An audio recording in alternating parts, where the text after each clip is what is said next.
Hello everyone, my name is Rosie, and welcome back to Rosie's Rapid Record Reviews. Yeah, let's get right into this one. Right foot creep, ooh, walking with that heel. Look around, stay low, make sure they don't see you. Today, we are going to be talking about the 2017 album from virtual pop band Gorillaz called Humanz. And before we get into anything, I'm covering the normal deluxe version here. While I was looking through, I learned that there is something called a super deluxe, which I never knew about. So, that's cool. You got the second deluxe on top of the deluxe, so you're just deluxe maxing at that point. Also, apologies for the lower energy. I'm still kind of sick. You can hear my nose is a little bit congested here, but we're going to work through it because I want to talk about this album. I just listened to it again, and there's going to be a certain type of people who click on this video and they think I'm about to hate on this shit. And what I got to say to you is, no.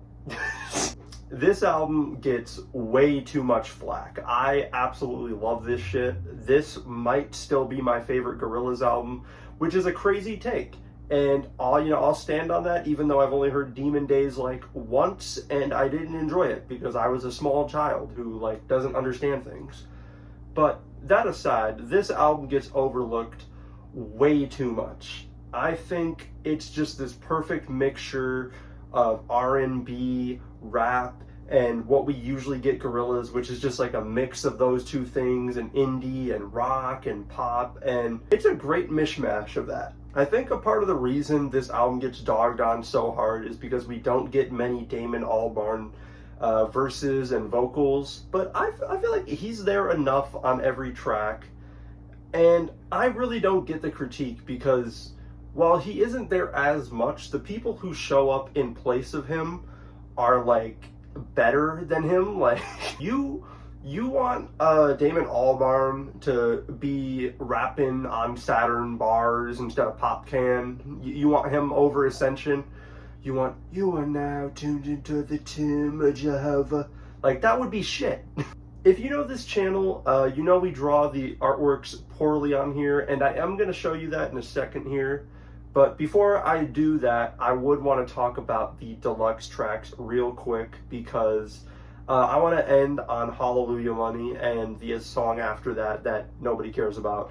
So I'm just going to run through these real quick and say, The Apprentice, I don't know how this didn't make the final cut. This is better than half the album, and I love this album.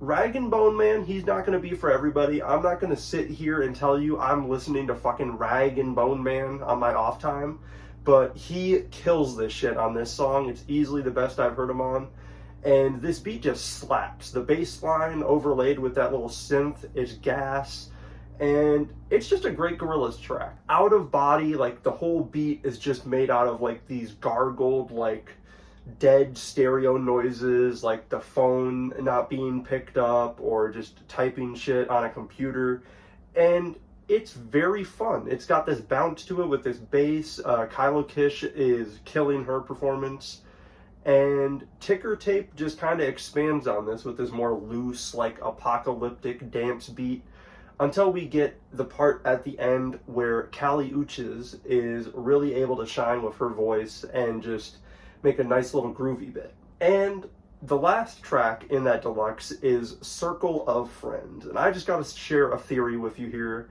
and say, after listening to this again, I really feel like this was supposed to be the last song on the original track list, because this just sounds like the perfect thing you put after Hallelujah Money. But they were probably just 2 songs of this in a row, we can't do it. They put the weird happy one at the end. But deluxe out of the way, this is how I drew the art, and I think it's pretty good. Murdoch definitely looks like a member of the Beatles down there, and 2D does not know where he is. But I had a fun time drawing this. I think I got the impressions down enough. I'm so shit at drawing lips, but we go with it. And if you look over here, you will see the actual art. I don't know why it took so long to say that. Another problem I see constantly mentioned with this album are the interludes. And this is another point where I'm just gonna say, like, let's all just like be completely real here with each other. You're gonna let 18 seconds of like some bullshit ruin an entire album for you? Like, these interludes, I think, make up less than like maybe a minute of runtime on this nearly 70-minute album. Like, what are we talking about? I mean, that aside, I can't really say I'm going out of my way to listen to these. Only way I'm ever putting them on is if I queued the album and I just didn't remove the interludes, which doesn't happen too much, but I'll leave Elevator Going Up in there. That's a classic. That might be the best Gorillaz song of all time. And speaking of going up, what's going up is actually going down, because on the first full track we get on this record, Ascension, I think it paints the picture of this record perfectly. Like I said a little bit earlier about the deluxe tracks, this album feels just like apocalyptic dance music at its finest. And Vince Staples rapping his ass off over this crazy beat, saying the sky's falling, baby, drop that ass for it, crash, bro. That shit goes crazy. It's a great opener.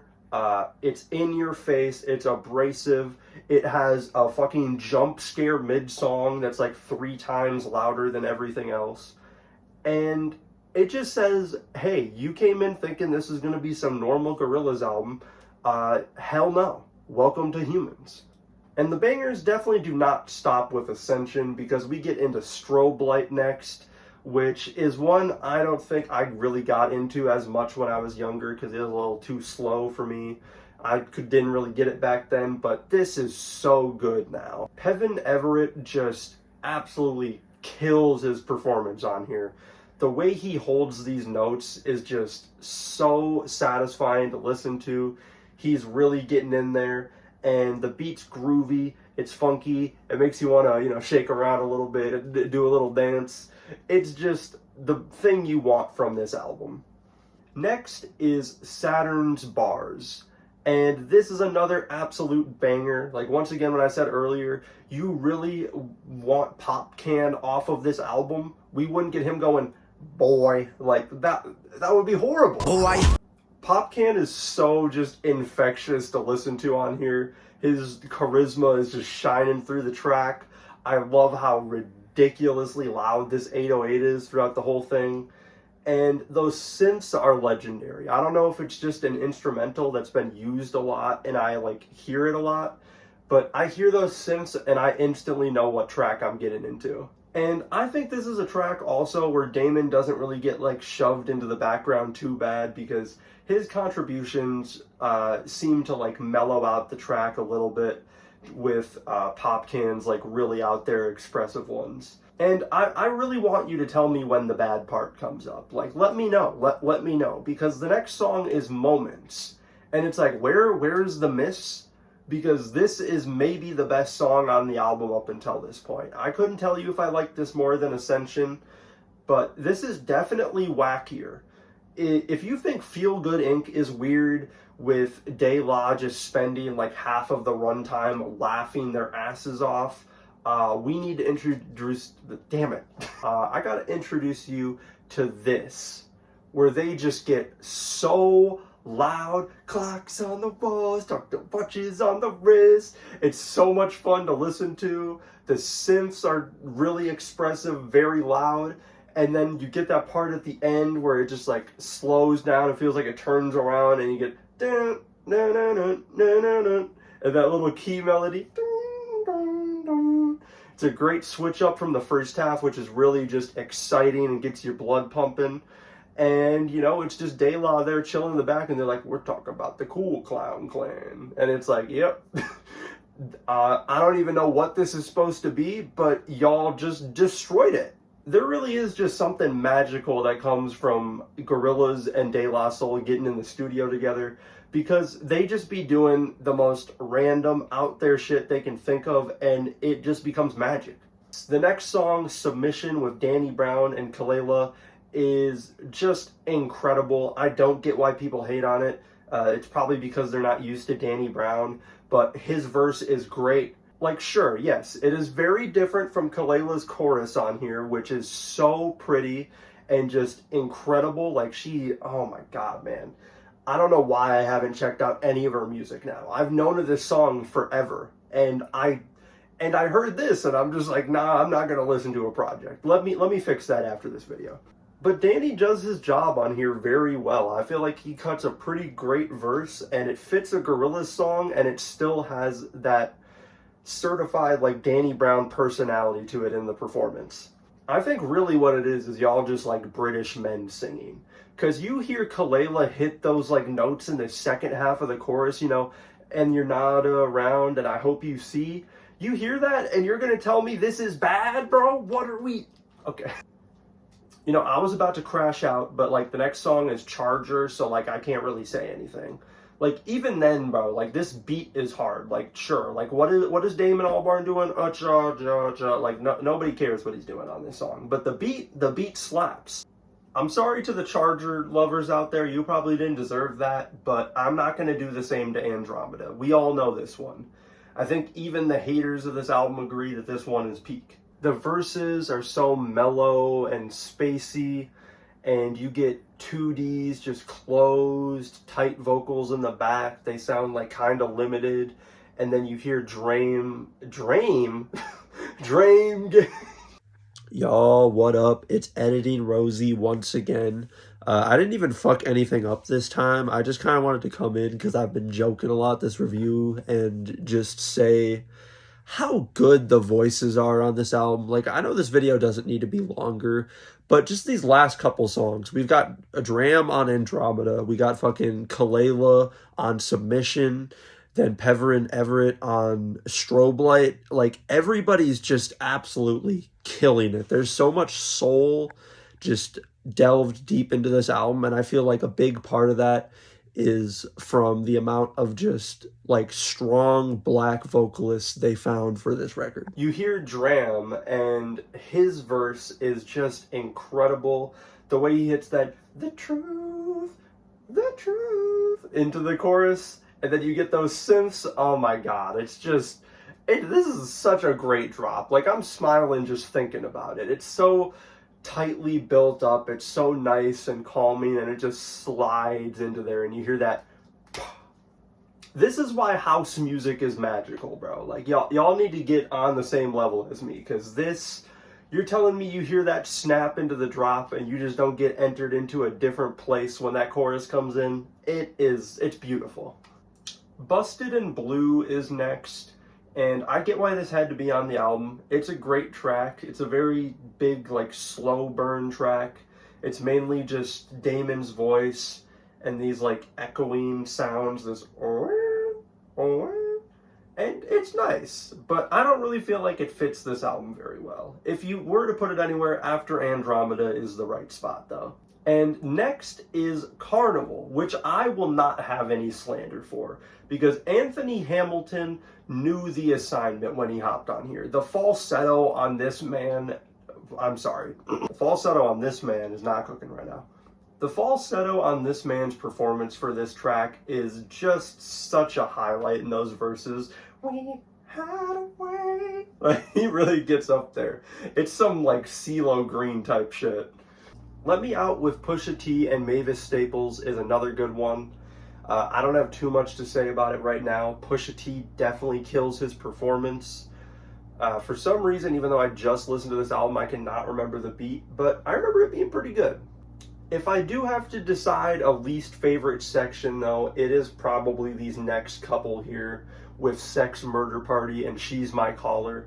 And that's mainly for Sex Murder Party, because that's another one I think we can all agree on. This sure is the song on the album. Like, it's not doing anything bad for me. I leave it on if it comes on, but it's definitely the weakest one here. Like, let's just be real.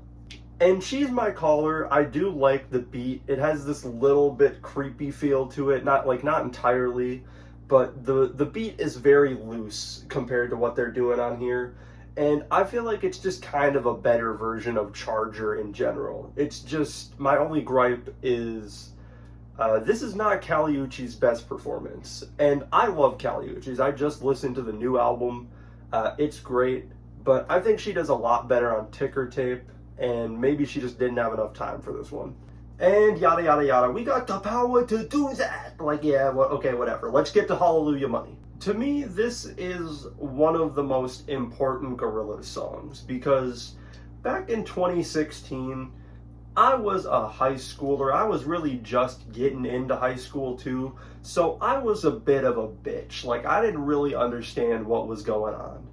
And I feel like this song was just the first puzzle piece to really get me on the right path, with just this stunning, striking visual, which, if you have not seen this video, it is not up on Gorillaz' YouTube channel anymore because of Nickelodeon. So what I have to say to that is two, big ones up to Nickelodeon. But you can definitely find this video somewhere, and I implore you to watch it, because Benjamin Clementine's performance is already just chilling. It's haunting. He just gives his absolute soul out on this track, and it's paired with these striking visuals of just chaos. You know, there's footage of the KKK like running around, and it just really paints the picture for you of how fucked up things can be. And at times it feels like it's kind of laughing at you in the face, especially with Damon's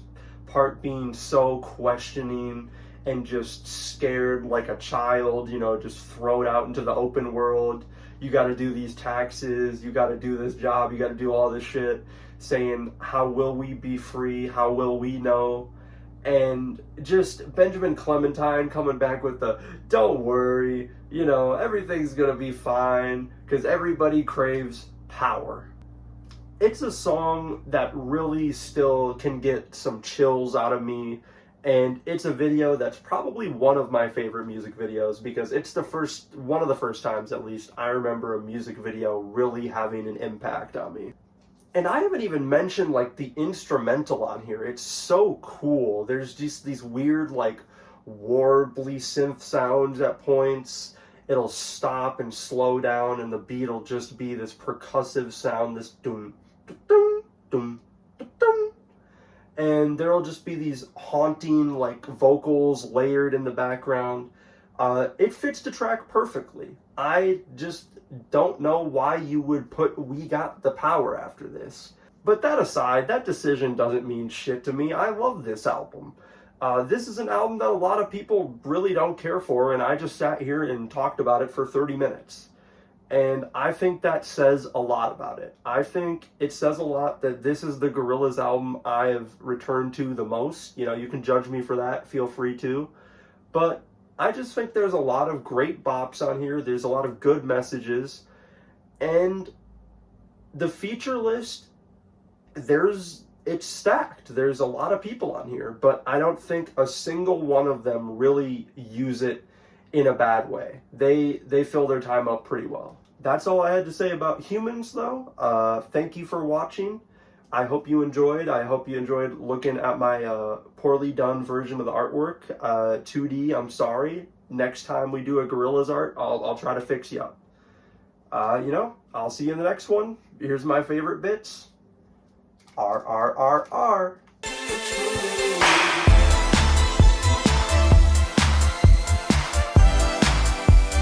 Take it to your heart now, lover.